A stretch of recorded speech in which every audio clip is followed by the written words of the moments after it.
클레오파트라의 코가 1cm만 높았다면 세계 역사는 바뀌었을 거라. 인간은 갈대다. 그러나 생각하는 갈대다. 누가 얘기했을까요? 파스칼이 얘기했어요. 17세기에 나온 책 중 가장 여태까지 많이 팔리고 있는 책이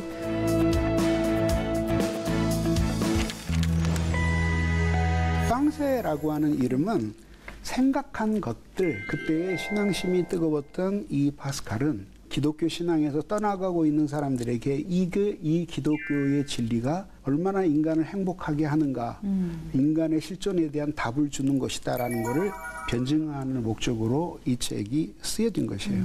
네, 좋습니다. 그럼 본격적으로 팡세 속으로 여행을 떠나보도록 하겠습니다. 네.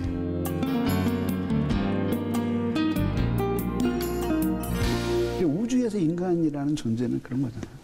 그래서 비참하다. 미천하다. 미천하다. 미천한데 미천하다라는 거는 존재론적 상태고, 그러니까 모기 하나 잡아서 우리가 이렇게 손으로 문지르면 생명이 끝나듯이 우리가 그런 존재라는 거다. 그래서 생각하는 갈대다 바로 밑에다가 뭐라고 적어요?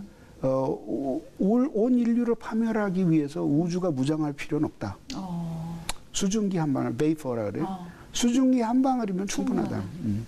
그게 인간의 존재다. 그게 존재론적인 미천인데, 이 미천하기만 하면 그래도 어떻게 그런가 보다 하고 살겠는데, 비참해. 그건 도덕적인 문제예요. 네. 도덕적으로 인간은 비참한 거예요. 아무리 많은 돈을 가지고 있고 부귀 영화를 누려도 순식간에 죽으면 모두 다 끝난 쓸모없는 네. 이야기잖아요. 그러니까 그런 것들이 이렇게 비참한 인간인데, 근데 그 인간은 사실 비참하기 때문에 위대한 인간이라는 거예요. 양면적이네요. 양면적이죠. 그 위대함과 행복을, 그 불행과 비참에서 위대함과 행복으로 연결해주는 고리가 뭐냐 하면 이제 신을 인식하는 거예요.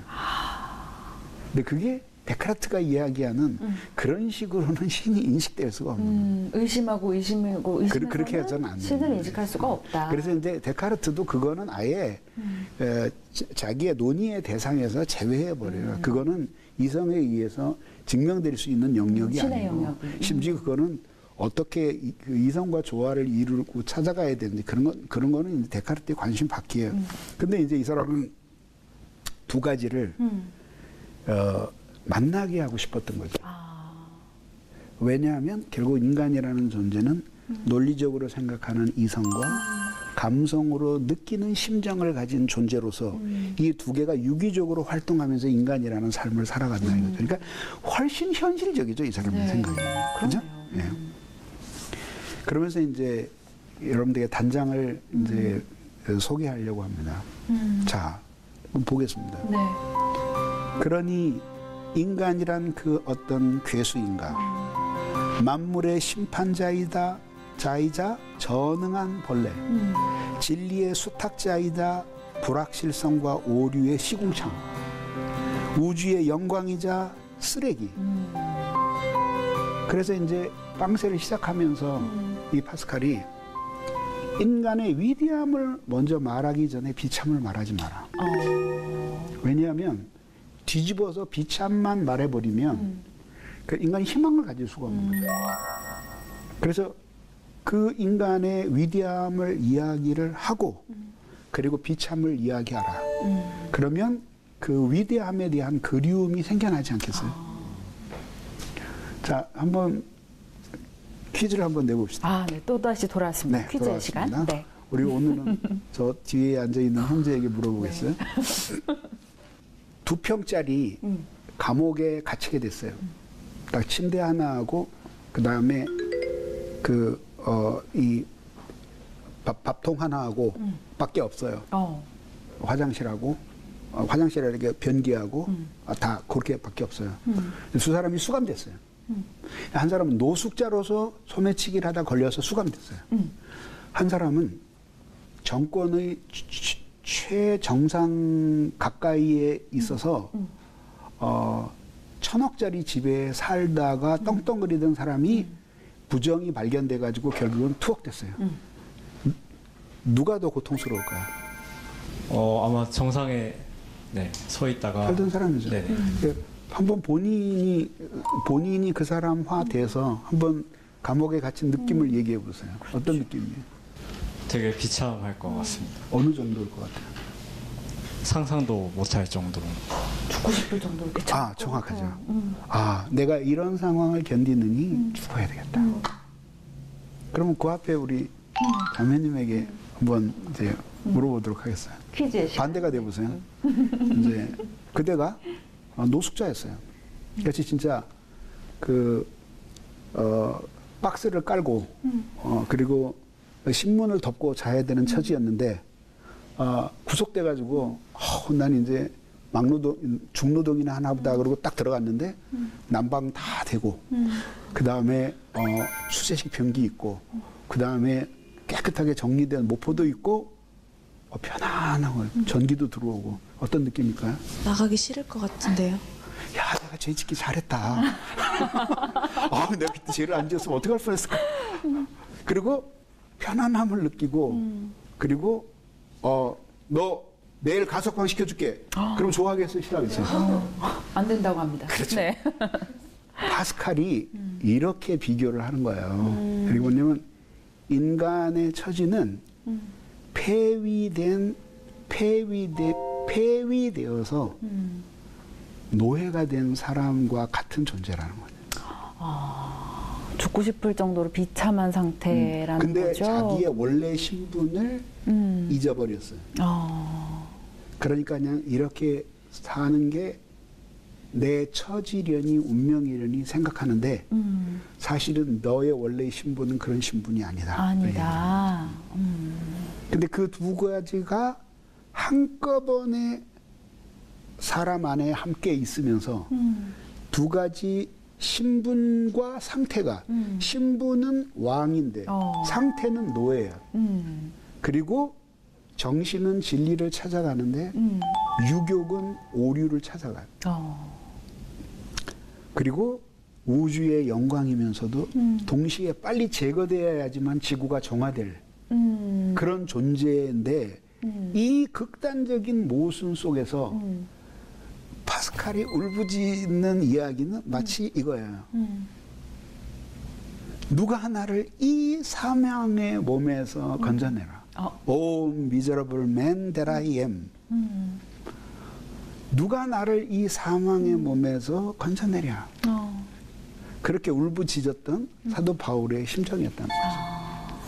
그 다음에 이제 여러분들이 이런 걸 읽으면서 이제 어렵다고 느낄 거예요. 잘 한번 곱씹어 보세요. 네. 현상의 이유는 현상이라는 건 뭐냐면요. 지금 있는 세상이에요, 그냥. 네. 현상의 이유는 인간의 위대함을 나타낸다. 근데 그것도 뭔 얘기냐, 얘기야? 아니, 세상이 개판이라며.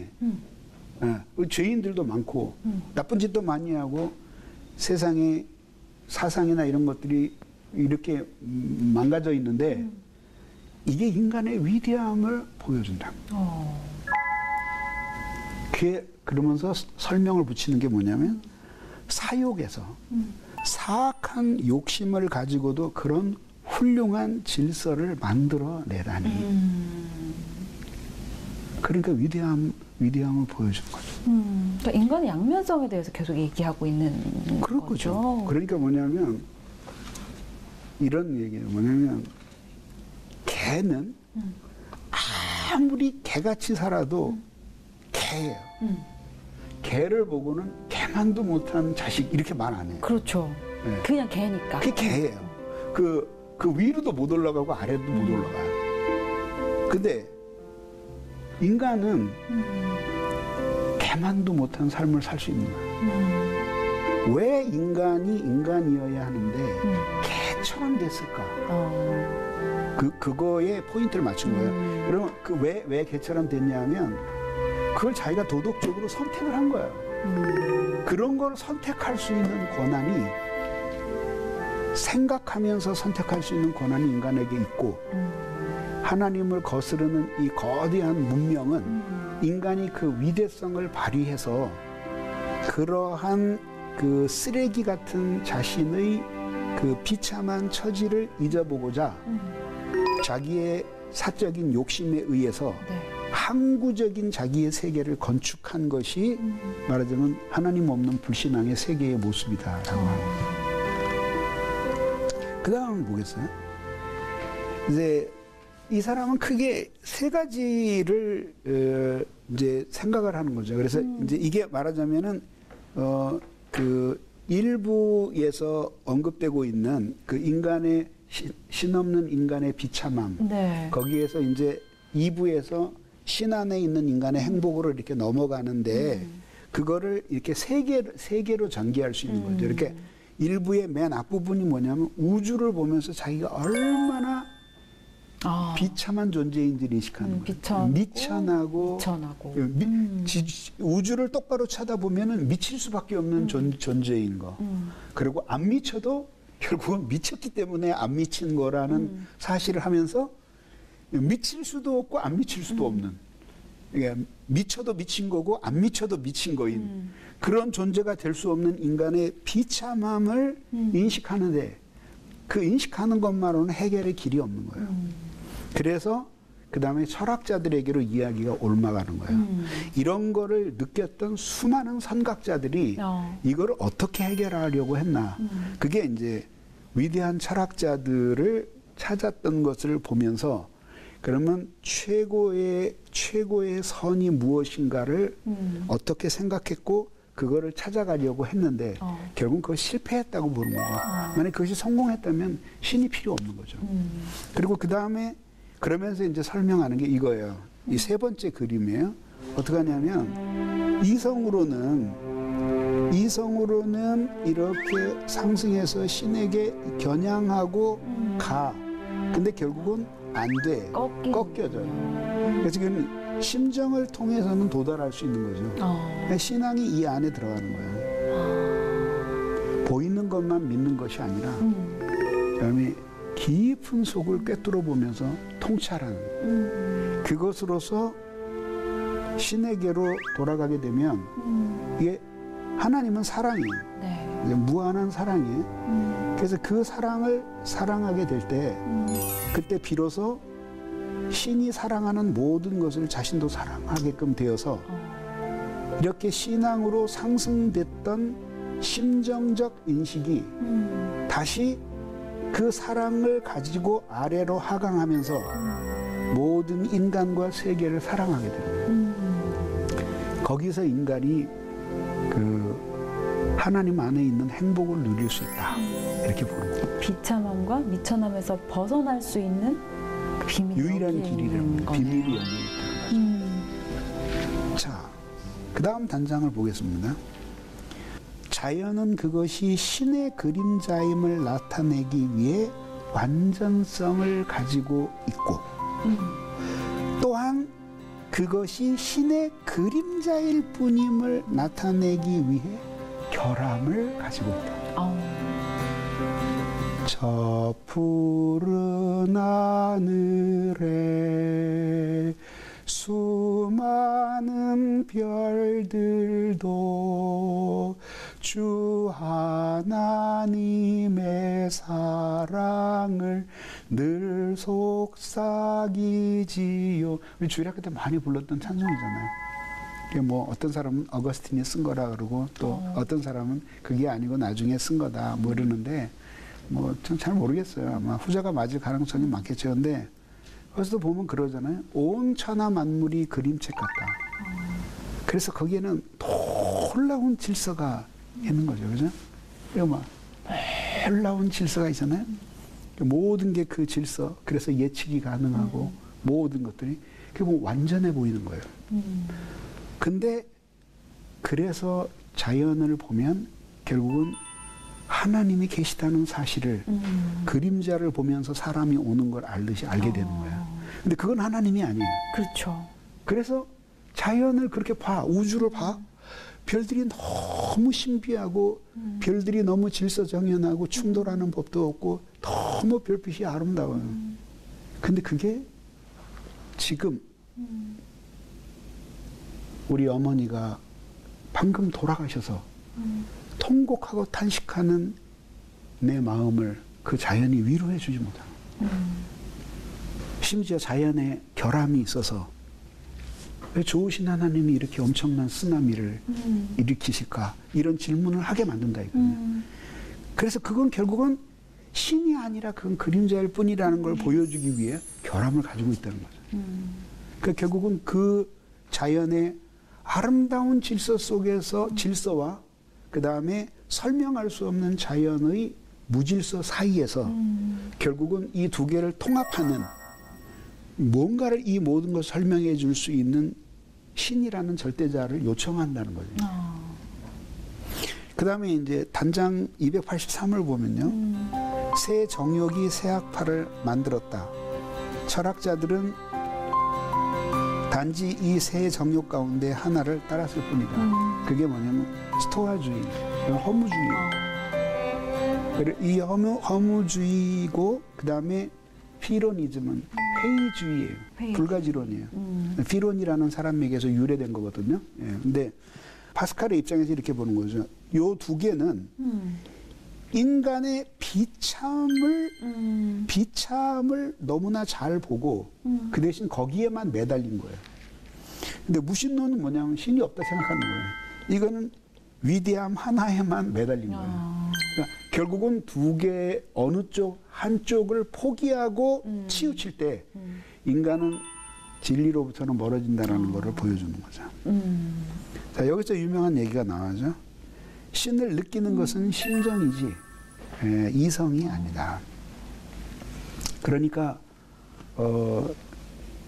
신이 있는 증거를 대라. 그러면 그거는 말이 다른 거죠. 자, 하나 물어봅시다. 자, 인간에게 양심이 있어요, 없어요? 있어요. 제가 밤중에 신학교 다닐 때 전철을 해서 전도를 하는데 밤중에 심야예요. 근데 어떤 사람이 나를 탁 보고 그래요. 에이, 당신은 그러면은 신을 본 적이 있어? 그리고 물어봐요. 그 내가 뭐라고 대답했어야 되겠어요? 만약에 내가 본 적이 없다 그러면 너도 못 본 걸 왜 우리에게 전하냐 그럴 거 아니에요. 그렇죠. 그래서 봤다고 그러면 보여달라 그럴 거 아니에요.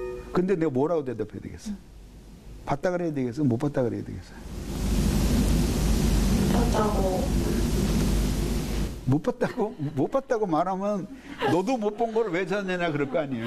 뭐라고 나는 봤다. 대답해야 되지? 나는 봤다 그랬지. 네. 그런데 그 얘기가 이거예요. 예를 들어서 양심의 존재가 있다 했죠. 양심이 있다 그랬잖아요. 확실히 그렇게 생각하죠. 네. 예. 근데 그거를 외과 의사가 증명하겠다는 거예요. 그래서 사람을 엎어놓고 톱으로 내장을 갈랐어요. 마지막에 고무장갑에다 빨간 피를 묻히고 나서 거짓말이네요. 어디 있어요? 양심은 장자, 어떻게 콩팥 이런 거 다 있는데 양심은 없잖아.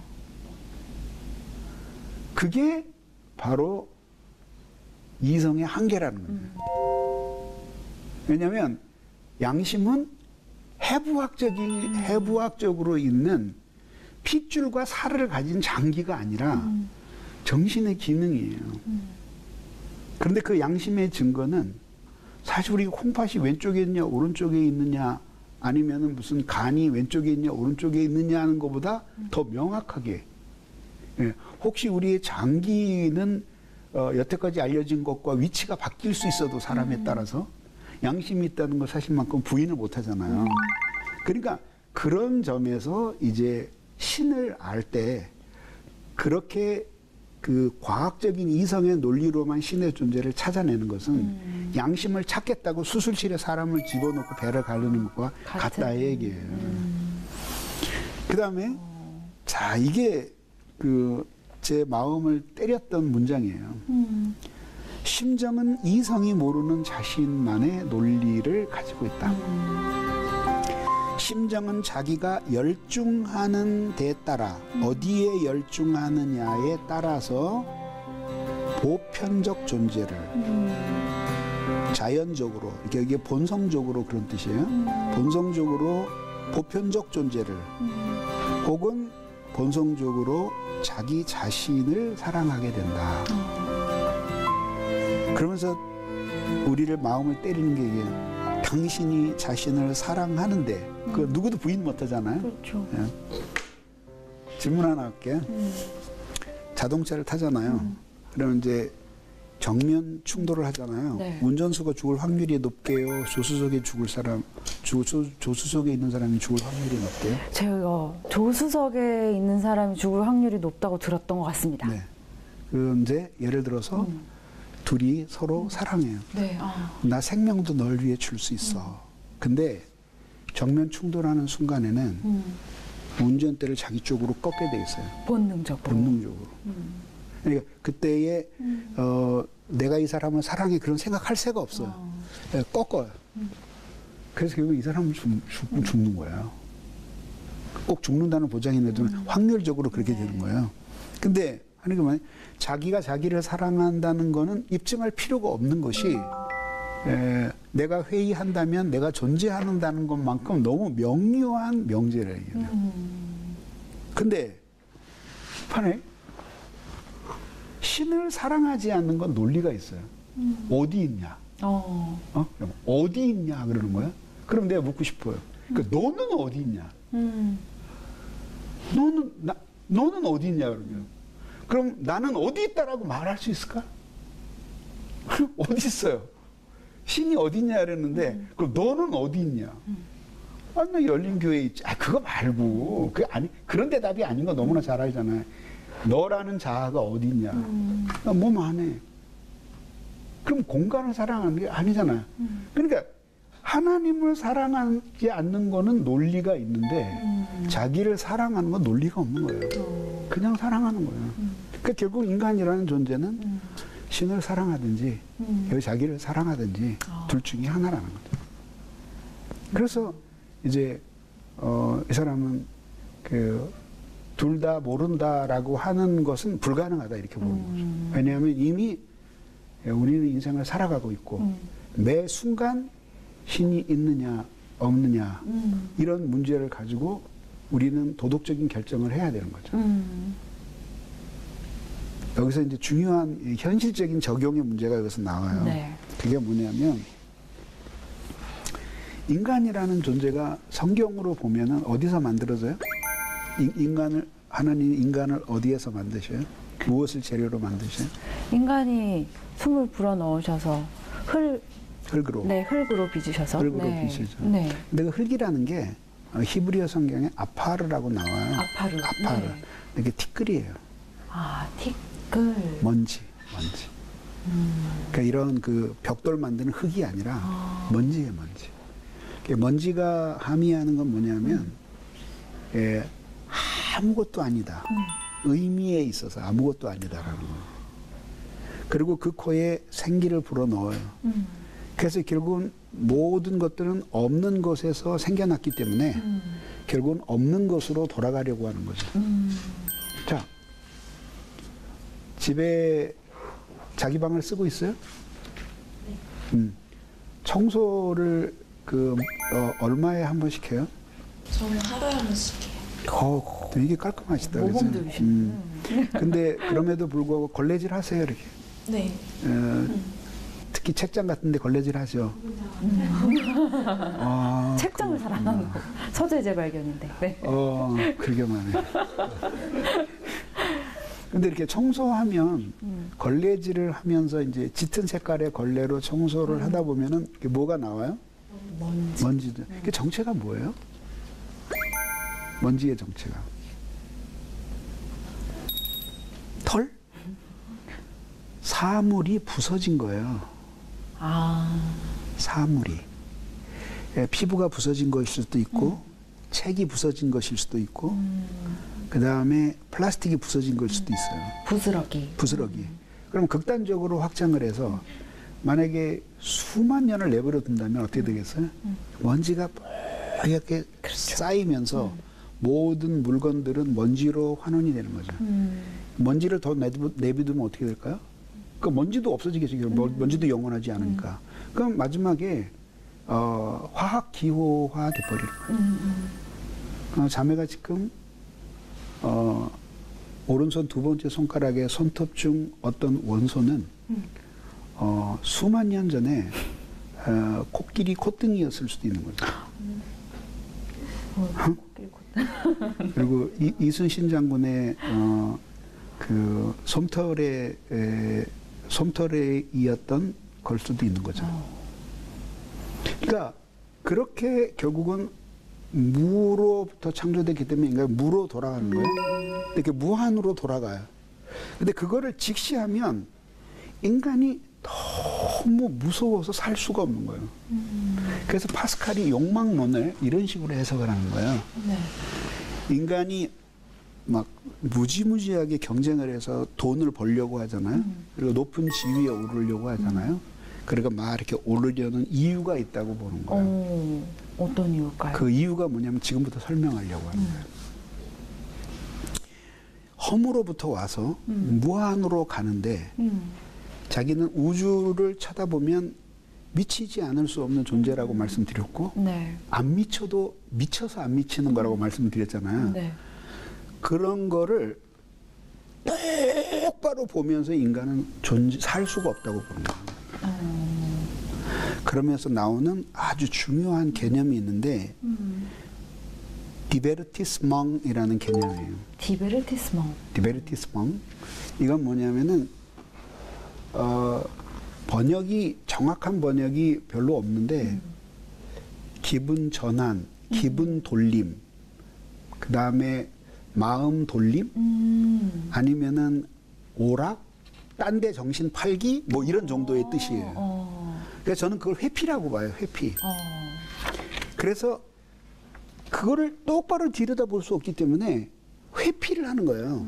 근데 돈이 많고 권력이 높고 지위가 높으면은 많이 회피할 수 있는 거예요.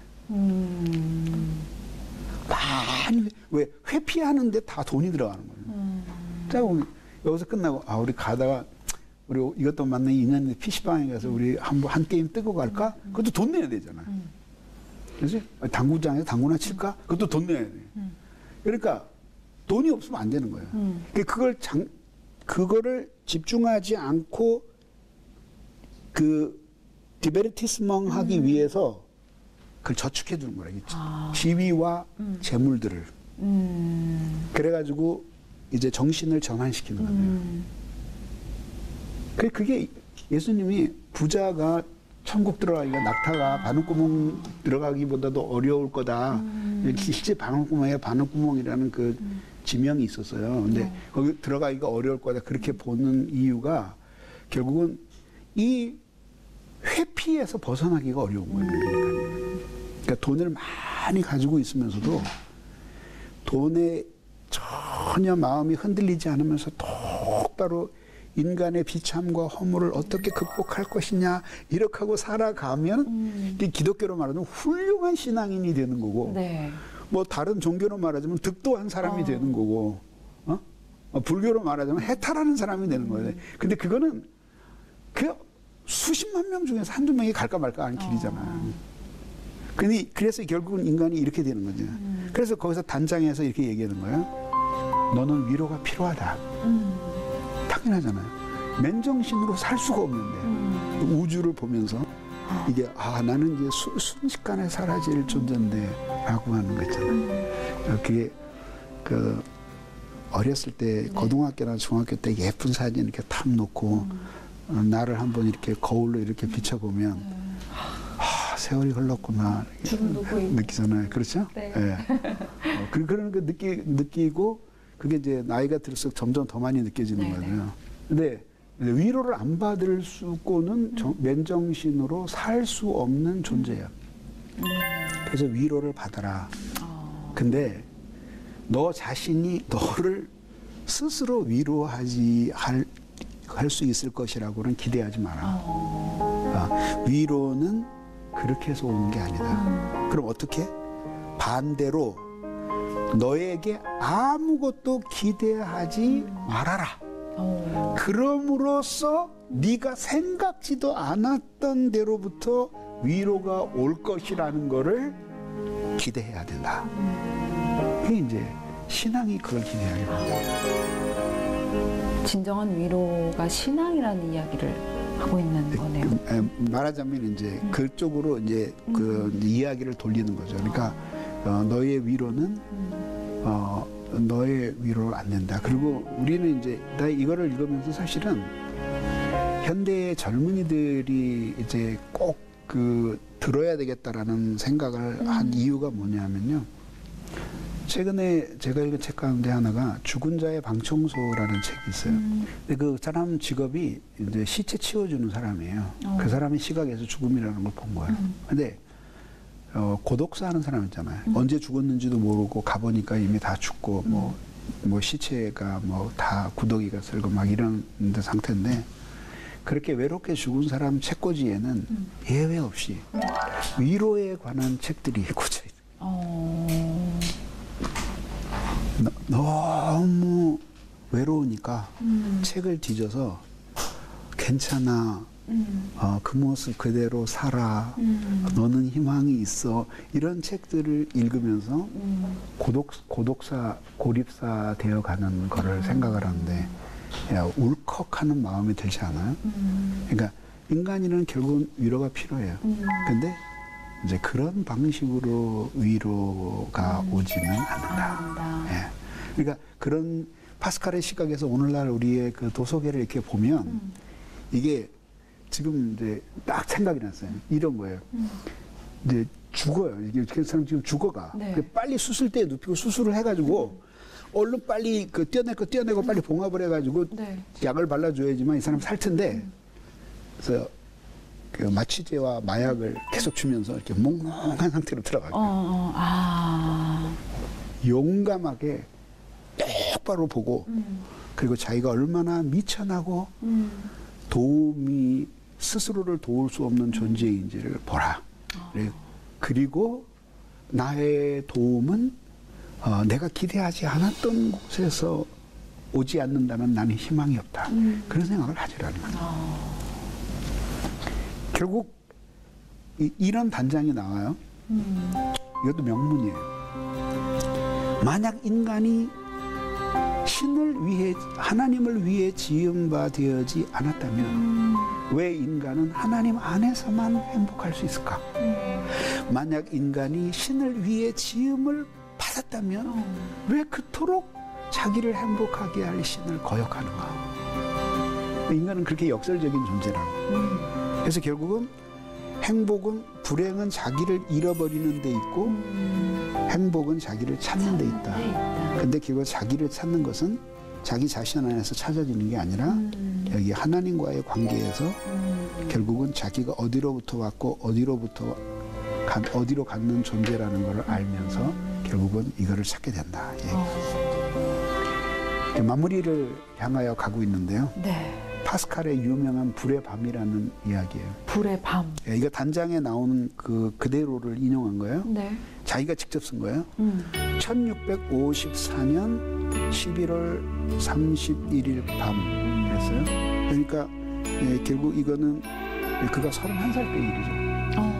그리고 10시 30분경이었어요. 그리고 거기서부터 밤 12시 30분까지 2시간 동안에 이제 어떤 일이 일어났냐면 요 시간도 자기가 적은 거예요. 네. 그리고 뭐라냐면 철학자와 식자들의 신이 아니라 아브라함의 하나님, 이삭의 하나님, 야곱의 하나님, 확신, 느낌, 기쁨, 평화, 예수 그리스도의 하나님, 기쁨의 눈물, 그리스도께 대한 절대적 복종 등등에 나오는 거예요. 근데 이게 이 단장이 없었어요. 또 써놓은 게 없었어요. 근데 죽었어요. 파스칼이 39에 시신을 수습하다가 이 외투 안에서 뭐가 발견이 된 거예요. 네. 뜯어보니까 속에 뭘 하나 꿰매 놓은 거예요. 연필지를 꿰매가지고 옷 속에다가 꿰매 놓은 거예요. 네. 거기에 이게 기록이 되어 있었던 거예요. 그러니까 이날 이후로 그는 더더욱 자기 자신을 온전히 헌신해서 하나님만 사랑하고 하나님만 추구하고 살겠노라는 엄청난 말하자면 전환을 이 사람의 생애에서 가져온 거예요. 그래서 이제 늙을수록 나이가 들고 죽음이 가까울수록 그의 사랑은 더 열렬해졌어요.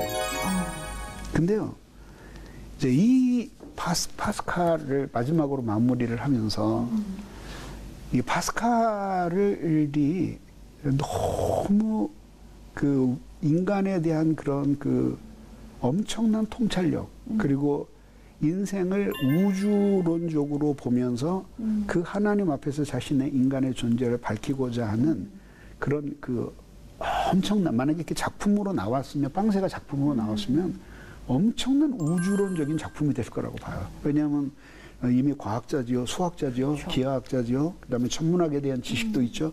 뭐 이미 당대의 최고의 지성이었으니까 그 모든 거를 종합적인 학문을 사용을 해서 쏟아내는 그런 글들을 썼을 거라는 거죠. 근데 그런 이 파스칼이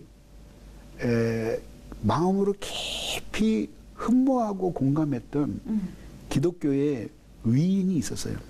그게 누구냐면 성 어거스틴이에요. 놀라운 사실이 나와요. 뭐냐면 굉장히 그 유산도 많이 받았거든요. 근데 결국은 주님을 만나고 가난한 사람을 위해 다 사용하고요. 그리고 내가 이렇게까지 얘기해요. 내가 돈을 버는 이유는 오직 하나다. 가난한 사람들에게 나누어 주기 위해서 번다. 그래서 발명하고 만들어내면 다 돈 받아서 그래서 그걸 다 나눠주는 거예요. 근데 마지막에는 자기가 이렇게 죽어가는데 의탁할 곳이 없는 사람을 자기가 죽어가면서도 자기 집에 데리고 와서 같이 살았어요. 그 아동들이었는데, 근데 나중에는 이제 돈이 다 없어졌어요. 그러니까 많은 책들이 있었는데 그 책을 팔기 시작했어요. 그 책을 팔아서 양식을 대면서 그 사람들을 먹여 살렸는데 끝까지 안 판 책이 있었어요. 혹시 성경과 어거스틴의 책. 그리고 성경 주석. 그래서 끝까지 성경과 성경 주석을 하나로 본다면 사실 사람이 쓴 책 중에는 끝까지 안 팔고 그가 죽을 때까지 간직했던 책이 어거스틴의 어거스틴. 책. 그리고 이제 포르 루아얄이라고 하는 이제 그 수도원과 이 사람의 관계도 또 있는데 아주 재밌는 얘기가 펼쳐지는데 그건 아무래도 다음에 해야 될 것 같습니다. 결론을 맺겠습니다. 네. 인간은 비참한 동시에 위대한 존재다.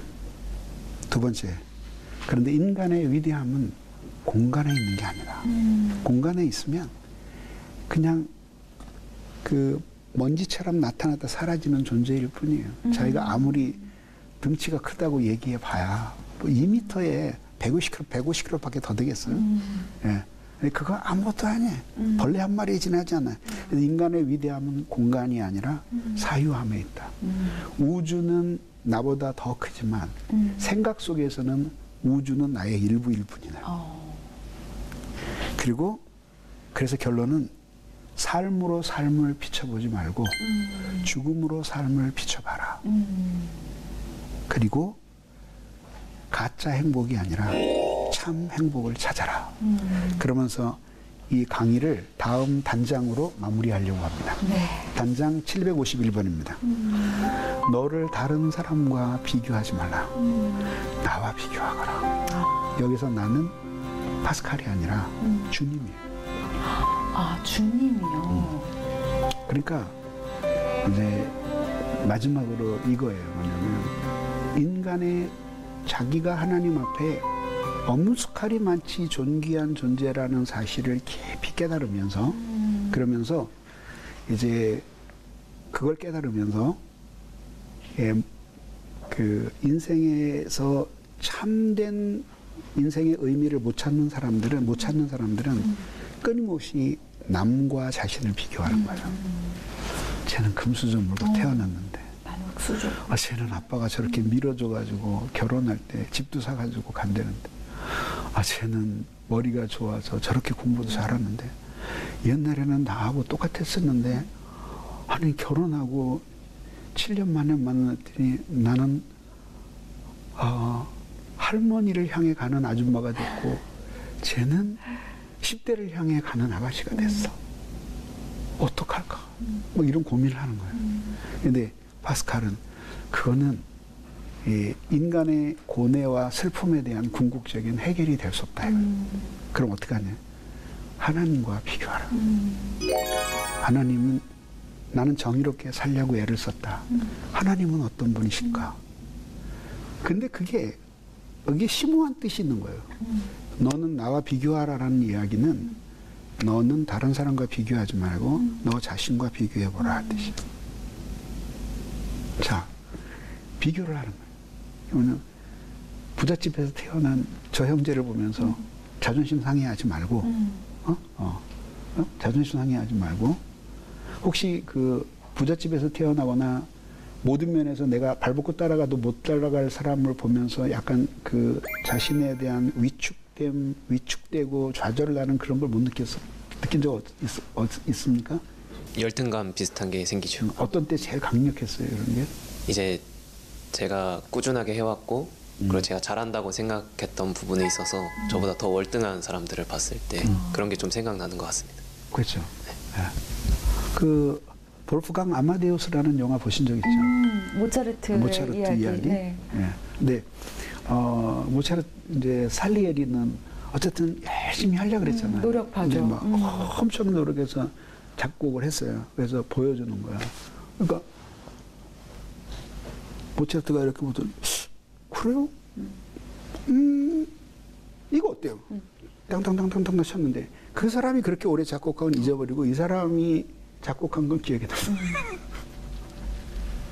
그러면서 마지막으로 외치는 그 살리에리의 절규에 가까운 비명이잖아요. 신이여, 당신을 섬기게 했으면 재능도 주셔야지. 왜 나에게는 재능은 안 주셨습니까? 그러면서 I'm the champion of the ordinary man. 나는 모든 평범한 사람의 챔피언이다. 그리고 절규하는 장면이 나오잖아요. 그런 영화를 볼 때 살리에리의 심정에 이해가 되면 보통 사람이고 모차르트의 심정이 이해되면 천재예요. 저는 보통 사람이네요. 아, 그렇군요. 네. 네. 뭐 각자 목사님 어느 쪽이셨어요? 저는 그냥 말 안 할래요. 네. 근데 그래서 결국은 뭐냐면 인간의 인생에 참된 의미는 뭐냐면 끊임없이 예전의 자신과 자신을 비교하면서 그러면서 자신이 예전에 나보다 나아졌으면 하나님의 은혜 때문이라고 감사하고 부족했으면 나 자신을 깊이 성찰하면서 주님께 도움을 구하면서 보다 더 온전한 사람이 되어가는 거죠. 나머지는 모두 다 이 세상에 두고 가고 버리고 가는 것들이에요. 그리고 언젠가 우리가 상상치도 못했던 방식으로 이 세상을 마감하고 죽음이라는 걸로 들어가게 되는 거죠. 그래서 여기서 이제 마지막으로 이제 그 유명한 일화 하나를 소개하고 여러분들에게 이제 이 강의를 마치려고 합니다. 네. 두 가지가 유명한 일화가 있는데 이제 하나를 먼저 말씀드리면은 이제 빵세에서 이런 비유를 들어요. 왜냐하면 지금 도박을 하고 있어요. 오락을 게임을 하고 있는 거예요. 1시간 후에 죽기로 되어 있어요. 네. 근데 자기가 죽는지 안 죽는지 빨리 알아보고 자기가 조치를 취하면 살 수도 있어요. 그런데 여기서 지금 이제 도박을 놀이를 하고 있는 거예요. 뭐 도박이나 뭐 이렇게 놀이를 하고 있는 거예요. 노름하고. 근데 놀이를 하는데 카드 놀이를 하는데 못 하는데 그러면은 지금 1시간 후에 자기가 안 죽을 수도 있지만 혹시 죽을지도 몰라. 그럼 빨리 이거를 다 놀던 거를 때려치고 야, 나 죽어 안 죽어 그것도 알아봐야 되잖아요. 그렇죠. 알아보고 안 죽게 되면은 다행인 거고 그래 그랬구나. 그리고 하던 거 하면 되고 만약 죽는다 그러면 빨리 조치를 취해서 안 죽는 걸로 해놓고 여기 와서 해야 되잖아. 근데 모든 사람들이 1시간 후에 죽는 걸 알면서도 이걸 하고 있다 이거야. 두 번째 이야기가 뭐냐면 확률 이론을 가지고 얘기하는 건데, 자, 당신이 이 종교라고 하는 것은 그렇게 쉽게 이해할 수 있는 건 아니다. 그걸 인정을 해요. 그러니까 불신자들이 회의론자들이 신이 있다 이런 거를 갖다가 믿지 못하는 처지에 대해서 깊이 동정을 해요. 그럴 수도 있다. 그래 그게 어떤 의미에서 정상일 수도 있다. 그런데 나는 너에게 묻는다. 자 그러면 신이 그리고 둘 중에 하나일 거 아니냐. 죽은 다음에 신이 있든지 없든지 둘 중에 하나일 거 아니야. 그러면 있을 수도 있고 없을 수도 있다. 어차피 네가 가본 것도 아니고 네가 경험해 본 것도 아니니까. 그러니까 결국은 네가 아무리 없다 그래도 있을 수도 있고 그렇죠. 없을 수도 있는 건데 그러면 그럼 신을 믿어서 네가 뭘 손해를 보냐 얘기를 하는 거야. 뭘 손해를 보냐. 네가 신을 믿으면 나중에 가봤는데 신이 없다고 하더라도 신을 믿고 살면 너는 여기서 우리말로 참하게 살 거고 착하게 살 거고 나쁜 놈 소리 안 들을 거고 그렇죠. 죽어서 사람들이 너 칭찬할 거고 어쩌면 도덕 교과서에 나올지도 모른다. 우리말로 표현하자면 뭐가 손해를 보는 게 있느냐. 근데 너는 없다고 그렇게 생각을 했는데 만약에 신이 있으면 너 어떡할래? 있으면 어떡하냐. 그러면 여태까지 신이 없다고 생각하면서 살아서 네가 좀 남은 게 있다고 치자. 쾌락을 즐겼고 양심의 가책도 좀 덜했고 뭐 어쩌고 저쩌고 했다고 치자. 요만큼 남았다고 치자. 근데 저기서는 상상할 수 없을 만큼 다 그걸 갚아야 된다 이거예요. 그러면 결국은 뭐가 너한테 이로운지 한번 생각해봐라. 그래서 결국은 확률론을 동원을 해서 그래서 신앙을 가져라. 그거를 강력하게 이야기하는 거죠. 네. 마지막 결론이 그겁니다.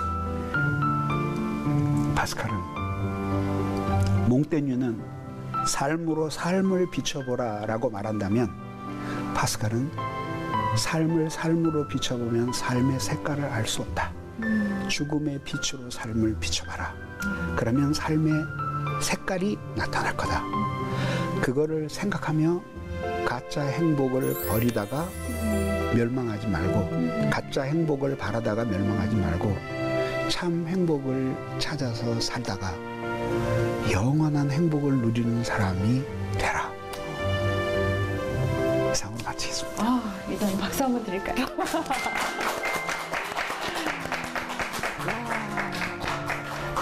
야, 목사님 진짜 긴 시간 동안 저희에게 이 블레즈 파스칼의 팡세를 풀어 난 시계를 안 봤는데 얼마나 흘렀어요? 네, 꽤 오랜 시간을 저희에게 좀 풀어주셨는데 그런데 너무너무나 유익하고 재미있는 시간이었습니다. 저희가 좀 마지막으로 몇 가지 좀 질문을 드리고 싶은 게 있어서 보면 사실 저희는 이제 목사님의 설명을 통해서 이 팡세를 쭉 훑어봤기 때문에 조금 이해가 되지만 사실 이 파스칼은 당대에 굉장히 아까 얘기해 주신 대로 다방면의 천재성을 보였던 또 수학자이자 물리학자이자 과학자였는데 사람들은 이 신앙, 신에 대한 탐구 때문에 그 부분을 소홀히 여겨서 안타깝다 이렇게 평가하는 사람들도 덜어 있는 것 같아요. 근데 그런 평가가 그럼 성립이 되지 않겠어요. 그러니까 어느 입장에서 보느냐죠. 그래서 니체 같은 사람이 이 방세의 인간론을 보면서 사실은 그 참 너무 재밌는 게요. 그 방세를 잘 읽어보면은 실존주의 작품들, 문학이나 철학서들을 이해하는데 굉장히 도움이 돼요. 그러니까 결국은 방세 그 파스칼에게 비치고 있다고 그렇게 봐야 돼요. 근데 아주 섬세하게 그 인간을 묘사하는데 아주 쉽게 얘기하면은 파스칼이 이야기하는 하나님 엄치 사는 인간의 그 비참 그것만을 딱 따다가 이렇게 비참한 존재다. 그리고 어디서 왔는지도 모르고 어디로 가는지도 모른다. 그래서 인간이라고 하는 것은 결국은 꼭 필요한 존재도 아니고 어디로 가는지도 모르니까 그러니까 모든 게 너에게 달렸다. 그래서 이제 실존은 본질에 선행한다라는 말이 거기서 나오거든요. 그걸 따오는 거예요. 근데 이제 니체 같은 사람이 대표적이에요. 니체는 뭐냐면 이 사람은 너무 천재성이 있고 인간에 대해서 기가 막히게 자기가 하려는 이야기를 해놓은 거예요. 근데 이 사람이 하나에만 그런데 이 사람이 그냥 그대로 인간을 그렇게 고민하면서 나아가서 결국은 신없다는 결론에 이르렀으면 위대한 철학자가 됐을 텐데 그리고 아예 그쪽으로 안 가고 이 과학적으로 갔어도 아마 어마어마한 그 과학자가 더 위대한 과학자가 됐을 텐데 결국은 하나님을 믿어버린 게 이제 니체로서는 이 사람의 대실수라고 보는 거죠. 그래서 그의 수학자로서의 그 어마어마한 그 재능을 이 신에게 잊지도 않은 신에게 제물로 바쳤다. 아, 진짜 해석한 일이다. 아, 천재의 그 낭비, 예, 천재의 낭비다 이렇게 생각을 한 거죠. 근데 그렇게 꼭 보지 않는 관점도 있는 거잖아요. 저희 같은 경우는 그렇죠. 당연하죠. 네. 그렇게 보지 않는 관점이 있기 때문에 지금도 사람들이 과학자로서의 파스칼보다는 이런 사상가로서의 파스칼을 통해서 오히려 더 인생에 대한 그 해답을 더 많이 얻게 되지 않나 그렇게 생각합니다. 네, 좋습니다. 자, 그러면 파스칼의 팡세. 지금 저희가 2021년을 살아가고 있습니다. 또 어느 때부터 또 어려운 시기를 저희가 또 살아가고 있기도 하고요. 이 작품이 이 시대에 주는 메시지가 있다면 뭐라고 생각하세요? 그냥 한 문장으로 말할게요. 네. 이제 우리는 이제 너무 힘든 세상이니까 가볍게 살아라. 너무 심각해지지 말고 살아라. 그러는데 이제 이 파스칼의 팡세를 모두 종합하고 나면 마지막에 한 문장으로 네. 제 문장이에요. 생각이 가벼우면 대신 인생이 무겁다. 생각이 가벼우면 인생이 무겁다. 인생이 무겁다. 너무너무 가벼운 생각으로 살면 결국은 압사당하고 만다. 그 얘기를 하는 거예요. 이 시대에 생각이 너무 가벼운 시대를 우리가 살아가고 있다. 이렇게 볼 수도 있을까요? 우리 모두가. 그러니까 아까 디베르티스 멍 얘기했잖아요. 회피 얘기했잖아요. 잘 보세요. 웬 방이 그렇게 많아요? 먹방, 노래방, 그다음에 갈방, 무슨 법방, 짤방에 좀 종류가 다르지만 어쨌든 네. 그런 수많은 방들 있잖아요. 네.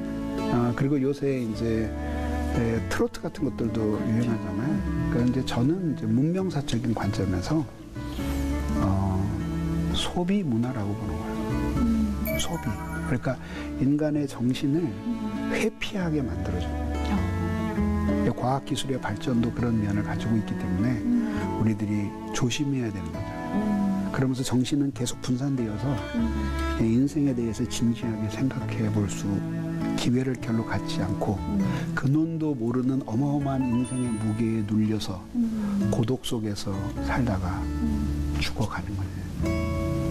그래서 인스타그램이나 이런 데다가 SNS에다가 가짜로 자기가 이런 호텔에 갔다 오고 막 이런 것들을 막 그렇게 하는 허황된 삶을 사는 이유가 여러분 자신을 찾을 수 없기 때문에 생각의 가벼움에서 온 거라고.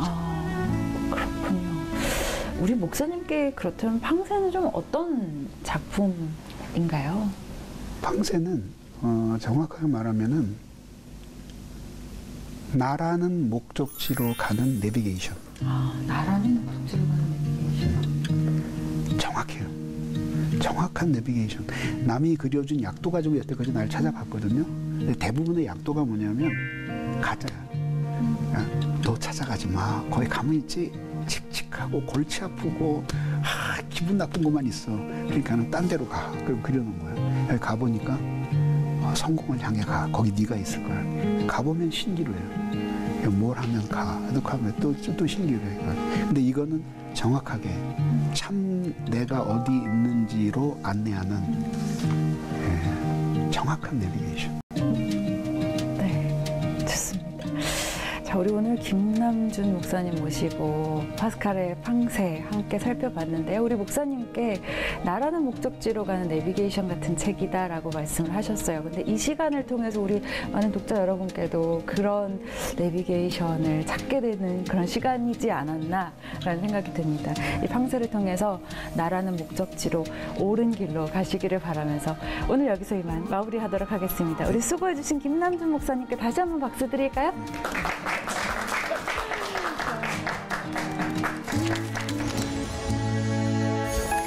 네, 오늘은 블레즈 파스칼의 팡세를 함께 읽어봤습니다. 그는 이렇게 말했습니다. 신이 있다는 쪽에 내 길을 걸어라. 만일 이긴다면 무한한 행복을 얻을 수 있지만 진다 해도 잃을 것은 아무것도 없지 않은가. 그러니 주저 말고 신을 믿어라. 이토록 강력한 선포는 하나님을 온전히 믿은 그의 믿음에서 비롯되었다고 할 수 있습니다.